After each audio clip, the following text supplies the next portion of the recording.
देश पैरासिटामोल काफी प्रचलित दवा है। आम जनमानस में भी जब भी कोई हल्का बुखार या हल्का फीवर या खांसी होती है तो इंसान पीसीएम यानी पैरासिटामोल का सेवन कर लेता है। तो ऐसे में इसको अमान्य बताया गया है। क्या कुछ इसका असर पड़ने वाला है और आखिर क्यों इसको अमान्य बताया गया? क्या कुछ पूरी अपडेट आपके पास? बिल्कुल, देखिए आपको बता दें, पैरासीटामोल सिरप है ये, और बच्चों को दिया जाता है सर्दी खांसी और बुखार में। और ये सिरप जो है अपने जो जांच है, जांच में कहीं ना कहीं अमानक पाया गया है। यही वजह है कि स्वास्थ्य विभाग ने तत्काल इस सिरप पर रोक लगाई है, क्योंकि सरकारी अस्पतालों में इनकी सप्लाई हुई थी। सारे जो स्टॉक हैं उसको वापस बुलाया गया है।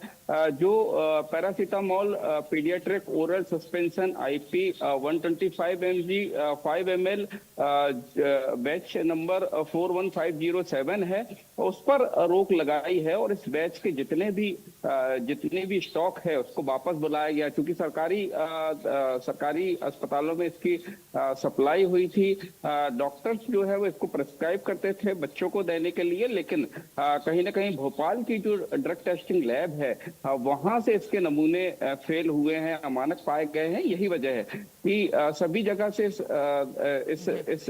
कफ सिरप का जो इस पैरासीटामोल सिरप है उस पर रोक लगाई गई है। सभी जगह से इसे वापस बुलवाया जा रहा है। साथ ही ये जांच भी की जा रही है कि आखिर कितना स्टॉक जो है वो शहर में आया था और कितना स्टॉक इसकी खपत हुई है। साथ ही अगर बात की जाए तो 2024 को जो जेनेट ड्रग लिमिटेड कंपनी है इंदौर की, उसने इस दवा का निर्माण किया था। 2026 तक इस दवा की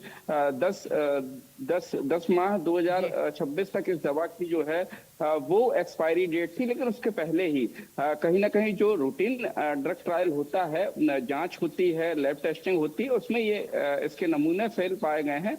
यही वजह है कि सभी जगह इसकी बिक्री रोकी गई है। साथ ही जितने भी सरकारी अस्पताल हैं जहां जहां पर भी इनकी सप्लाई हुई थी उसका डेटा एनालिसिस किया जा रहा है, उनको वापस बुलाया जा रहा है। जो सीएमएचओ हैं डॉक्टर नवीन कोठारी, उन्होंने आदेश कल रात में ही तत्काल आदेश जारी कर दिया था। और आज कहीं ना कहीं इसकी जो स्टॉक है, स्टॉक की जांच अस्पतालों में की जा रही है।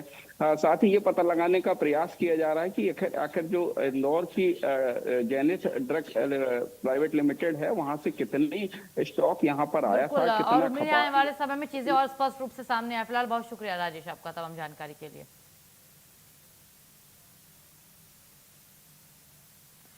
तो लगातार हम आपको दिखा रहे हैं कि किस तरीके से पीसीएम यानी कि पैरासिटामोल ये जो दवा है ये अमान्य साबित हुई है, फेल साबित हुई है, जिसको लेकर के अब सीएमएचओ ने भी आदेश जारी कर दिया है कि इसको एक्सेप्ट नहीं करना है।